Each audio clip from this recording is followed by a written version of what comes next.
هوينك هداتشان حتى تقصتان أبلان هويك نقل لها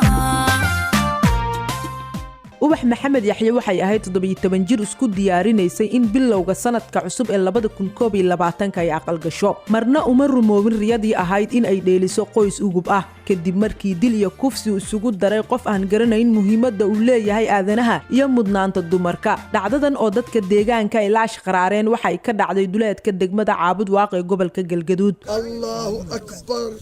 waa maalin uu qalbigooda gubanayo waxayna isugu yimaadeen inay u tacasiyayaan qoyska ay mashaqada ku dhacday hooyo Xaliimo oo dhashay Allah u naxariisto ubax maxamed yaxye ayaa sahan u gashay raadinta meydka gabadheeda maadaama ay heshay qabarka ah in gabadheeda la kufsaday kadibna la dilay waxa ay sheegaysaa sida ay wax u dhaceen gabadha geeri iyo nolol mid baad helaysaa lahaa hada geerideedii baanan hel waxba xoogaa baan si noqday laakiin hadda markii hadda baan xanuun badan si la mid ah hooyadeed waxay dhacdadan foosha xun uurku taale iyo walwal xoog leh ku haysaa qof walba oo sheekadani ay gaarto aabbaha dhalay ubax waxa uu sheegayaa in si xun loo jarjaray ayna ku baxeen raadka qofka dhibkan geystay wayna bireysnayd waa gabadhaas wuuna kufsaday gabadhaas sodogeed baana uur bay lahayd hadda la rabin la arooso waliso aad iyo aad baan isku bedelay shucuurtayda hadda saacadan waa kacsantay xaaladayda amnigayga hadalkayga midna ma saxsan tagay meedkeeda ayadana isku duway meedkeeda mariyeedana cushay waa isku duway waxaan raadiyay oo isku taxalujiyay ninkii inaan baadi goobo raadkiisa meesha yimid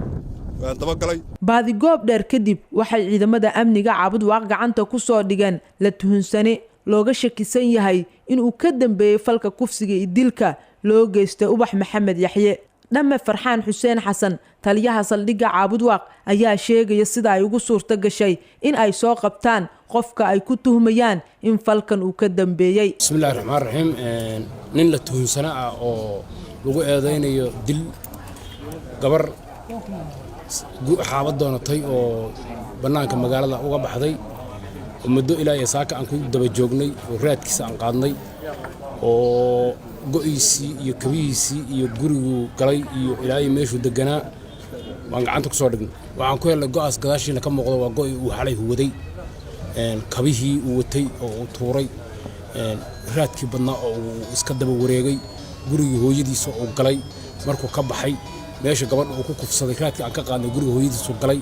saa u daba joognay dusha kor aaday ilaa marka dambe ilaahay maadiis waxa ku soo guulaysan inaan qabano magaalada dhexdeeda laga soo ma ahan dhacdooyin maqalkooda la jeclaysto in kufsiga dil la isugu daro gabdha Soomaaliyeed oo aan waxba galabsan waana sheekooyin ugub ku ah dalka waana nabar ku taagan qoys waliba oo ku nool tuulo degmo gobol iyo guud ahaan geyiga Soomaaliya waana sheekooyin sii jiri doona inta la heli doona cadaalad hufan Nasriin Maxamed Ibraahim